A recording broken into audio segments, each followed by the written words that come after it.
नमस्कार दोस्तों, एग्जाम ही target YouTube channel पर आपका स्वागत करता हूं।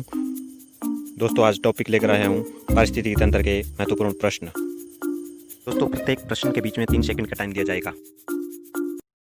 प्रश्न संख्या 11 की बात करते हैं दोस्तों। कौन सा एक प्रवाल विरंजन का सबसे अधिक प्रभावी कारक है? तो कौन सा है दोस्तों इसमें? तो आंसर होगा सागरीय जल के सामान्य तापमान में वृद्धि।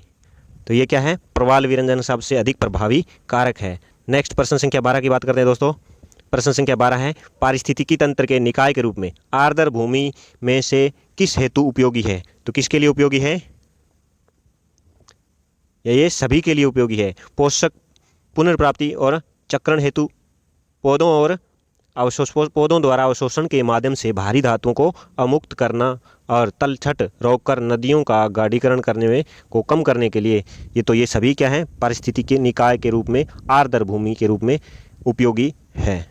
नेक्स्ट बात करते हैं दोस्तों कि सर्वाधिक जैव विविधता वाला देश कौन सा है? तो वो देश है ब्राज़ील। कहाँ है दोस्तों? वो है दक्षिण अफ्रीका में। नेक्स्ट है कि एक वायुमंडल में मीथेन का उत्सर्जन का मुख्य स्रोत क्या है? तो ये है आर्द्र भूमि। सबसे महत्वपूर्ण प्रश्न है। नेक्स्ट बात करते हैं दोस्तों प्रश्न संख्या 13। तो वायु प्रदूषण का अविश्वसनीय संकेत अर्थात इंडिकेटर कौन सा है?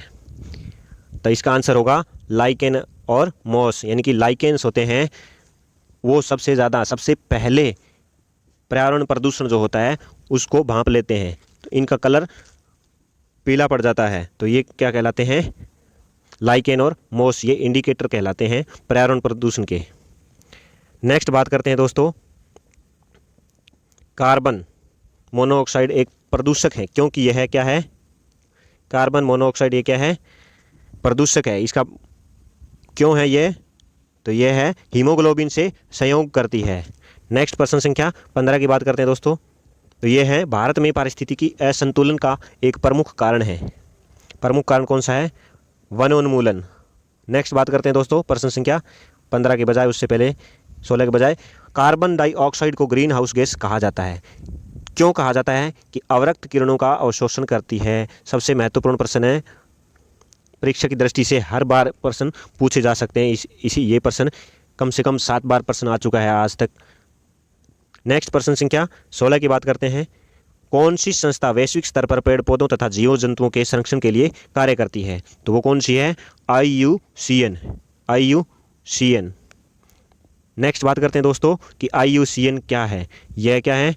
International union for conservation of nature अर्थात अंतर्राष्ट्रीय प्रकृति संरक्षण संगठन। तो इसका मुख्यालय है स्विट्जरलैंड में। यह रेड डाटा पुस्तक जारी करती है, तो इसे रेड डाटा सूची भी कहा जाता है इस संस्था को। तो पहली रेड डाटा पुस्तक जारी की थी 1 जनवरी 1972 को, जो कि स्तनधारियों हेतु जारी की गई। मनुष्य व जैवमंडल विकास कार्यक्रम इसी संस्था का हिस्सा माना जाता है। नेक्स्ट है प्रश्न संख्या 17। निम्न में से जैव विविधता के लिए खतरा है? तो ऑप्शन नंबर पहला है कि भंगुर पारितंत्र जैसे मैंग्रोव और नम भूमि होते हैं। नेक्स्ट ऑप्शन है कि हिमालय में अगम्य आवास। नेक्स्ट ऑप्शन है प्राकृतिक आवासों और वनस्पति का विनाश तथा झूम खेती। और लास्ट है आरक्षित जीवमंडल बनाना। तो इसका आंसर होगा दोस्तों नंबर 3, प्राकृतिक आवासों और वनस्पति का विनाश और झूम खेती। झूम खेती क्या कहलाती है दोस्तों? वनों को जलाकर जो खेती की जाती है वो झूमिंग कृषि कहलाती है। नेक्स्ट बात करते हैं दोस्तों प्रश्न संख्या 18 की। खाद्य श्रृंखला में मानव क्या है? तो मानव इनमें क्या होंगे? प्राथमिक उपभोक्ता अर्थात शाकाहारी तो होते ही हैं और मांसाहारी भी होते हैं। तो मांसाहारी होते हैं द्वितीयक उपभोक्ता और शाकाहारी होते हैं प्राथमिक उपभोक्ता। तो दोनों ही हैं, तो इसलिए क्या है? प्राथमिक भी और द्वितीयक उपभोक्ता भी हैं। नेक्स्ट है कि प्रश्न संख्या 19। जब पादप विविधता को प्राकृतिक आवास में संचारित किया जाता है तो इस संरक्षण को क्या कहते हैं? स्वस्थाने। क्या कहते हैं दोस्तों? स्वस्थाने। नेक्स्ट प्रश्न संख्या 20 की बात करते हैं दोस्तों। पर्यावरणीय आयोजन के साथ मूलतः संबंधित संगठन है, तो कौन सा है दोस्तों? आंसर होगा नीरी। तो नीरी क्या है दोस्तों? National environment engineering research institute. तो राष्ट्रीय पर्यावरण अभियांत्रिकी अनुसंधान संस्थान। तो ये दोस्तों कहाँ है? यह है नागपुर। और ये CSIR का क्या है? एक उपक्रम है। तो CSIR क्या है दोस्तों? वैज्ञानिक तथा औद्योगिक अनुसंधान परिषद है। यह संस्था क्या करती है दोस्तों? जो नीरी है, यह संस्था सतत पोषणीय विकास हेतु पर्यावरण विज्ञान एवं अभियांत्रिकी क्षेत्र में कार्यरत है। और नेक्स्ट, हाल ही में भारत और भूटान के बीच 10 वर्षीय समझौता हुआ 2019-20 में कि वो किससे संबंधित है? पर्यावरण संरक्षण और सहयोग से संबंधित है। पर्यावरण संरक्षण और सहयोग से संबंधित है। नेक्स्ट है कि 11 जून 2020 को हरित दिवस मनाया गया था, तो वो किस राज्य में मनाया गया? मिजोरम में। जय हिंद, जय भारत। सब्सक्राइब करें, लाइक करें और शेयर करें दोस्तों।